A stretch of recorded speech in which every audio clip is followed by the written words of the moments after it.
Hey now, show me your tickets. I've got a couple complete disparate shows that I'm going to talk about, just briefly about each of them, but just some nice memories related to both of these.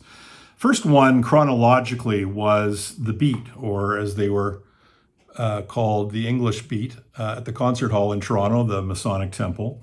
And this was very memorable. Friday, October 16th, 1981. This was a dance fest. I remember from beginning to end just dancing the whole time. This is sort of the epitome of that two-tone sound.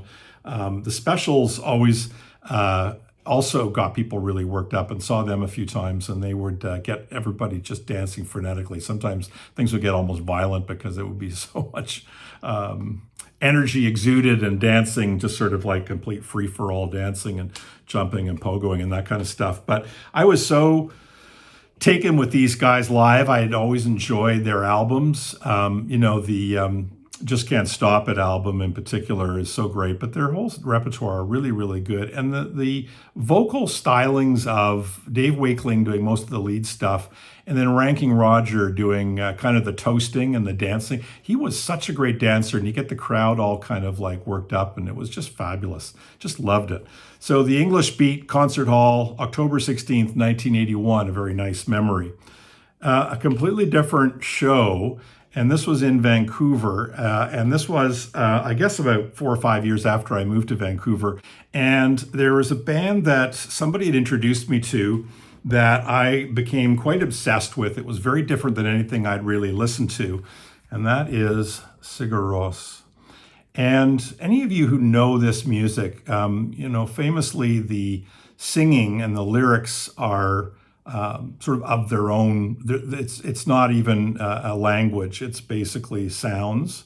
Jonesy had created his own sort of sounds.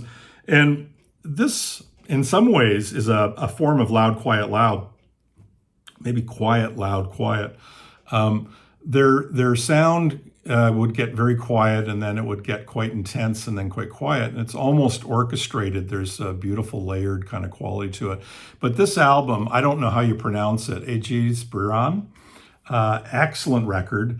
And I'd been listening to this a lot, and they announced that they were coming to Vancouver, and they ended up coming to a church, St. Andrew's Wesley Church. And this was October 1st, 2001. And the church, I don't know if they're doing much now. They occasionally have some gospel shows, which is very appropriate. But for a while, they did some rock shows there. And it was such a great venue because, as you can imagine, the sound was really, really wonderful. The seating was interesting. You're sitting on pews, and your ass starts to hurt after about an hour. But visually and stylistically, really, really good. So went to see Sigur Rós, and it was fantastic. The light show was great. The sound was amazing. And the band were really, really good. And it felt like it was kind of an event. I think by the time they played, it was clear that they had built an audience that was far surpass the church venue. But we were lucky to have tickets to get in and see this show, and it was outstanding. So really loved it. I have a live recording of it as well that somebody had recorded. I don't know if it was for a radio or what, but it's really, really awesome. Sigur Rós at St. Andrew's Wesley Church, October 1st, 2001. Show me your tickets. Love to see people talk about their shows that they've seen and memorable stuff. Feel free to post those. And Carpe diem, MFs.